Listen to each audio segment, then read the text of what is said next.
আজি কোকৰাঝাৰ জিলাই 100 days TB elimination camping program য'ত 7 ডিসেম্বৰৰ পৰা এটা আৰম্ভ হৈছে 100 দিনৰ কাৰণে আৰু কোকৰাঝাৰ আজি আমি আনুষ্ঠানিকভাৱে আজি আৰম্ভ কৰিছে আৰু এইটো হৈছে কি আমাৰ মিডিয়া ভান যে পাব্লিক সিটিৰ কাৰণে তেওঁলোকে এই গুটি ডিস্ট্ৰিক্টত তেওঁলোকে ভ্ৰমণ কৰিব আৰু বিভিন্ন কমিউনিটি লেভেলত আৰু হেলথ এণ্ড ৱেলনেছ চেণ্টাৰ সেই লেভেলত য'ত আমাৰ আটাইতকৈ গাঁৱৰ মানুহখিনি থাকে তেওঁলোকৰ মাজত এটা এই আমাৰ আইচি ভানবিলাক যাব তেওঁলোকৰ লগত এৱাৰনেছ মিটিং কৰিব আৰু টিবিৰ বিষয়ে সজাগতা আনিব কাৰণ আপোনালোকে জানে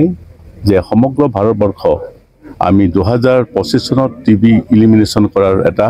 আমাৰ কমিটমেণ্ট হৈ আছিল ভাৰত চৰকাৰো তেনেকৈ অসম চৰকাৰো এটা কমিটেড হৈ আছে যে আমি 2025 চনৰ ভিতৰত টিবি ইলিমিনেট কৰিম আৰু তেনেকৈ আমি আশা কৰোঁ গোটেই পৃথিৱী ভাৰতবৰ্ষৰ লগতে গোটেই টিবি গোটেই বিশ্বই টিবি ইলিমিনেট হ'ব বুলি আমি খুব আশাবাদী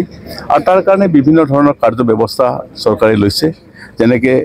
আমাৰ বহুত দিন আগতে যদি ভাবা যায় এটা ডাঙৰ এটা আমাৰ অৱস্থা খুব বেয়া আছিলে য'ত আমি টিবি স্ক্ৰিনিং কৰাৰ কাৰণে টিবি ডায়গনচিছ কৰাৰ কাৰণে আমাৰ মানুহৰ অৰ্থৰ প্ৰয়োজন হৈছিলে এতিয়া বিনা পইচাত আমাৰ টিবি ডায়গনচিছ কৰা হ'ব ইভেন আমাৰ চৰকাৰে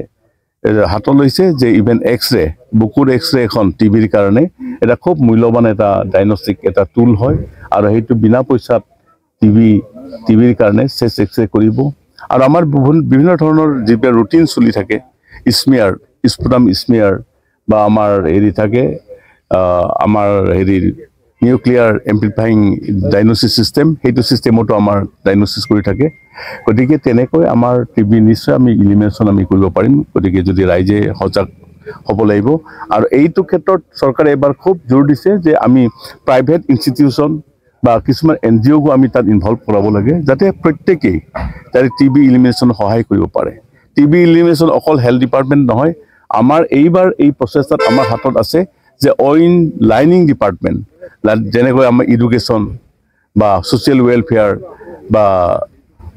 পাব্লিক হেল্থ ইঞ্জিনিয়াৰ গোটেই ডিপাৰ্টমেণ্টবিলাক আমাৰ লগত একত্ৰিত হ'ব লাগে আৰু গোটেইকেইটা আমাৰ ইউনাইটেড ইফৰ্টত আমি টিবি নিশ্চয় ইলিমিনেট কৰিব পাৰিম এই 100 ডেজৰ ভিতৰত আমাৰ এই প্ৰগ্ৰেম আমি খুব ইণ্টেনচিফাইড কৰিম আৰু নিশ্চয় আমি আশা কৰোঁ কোকৰাঝাৰ ডিষ্ট্ৰিক্টো অসমৰ অন্য ডিষ্ট্ৰিক্টৰ সমানে ফেৰ মাৰিব পাৰিব বুলি মই আশা কৰোঁ ধন্যবাদ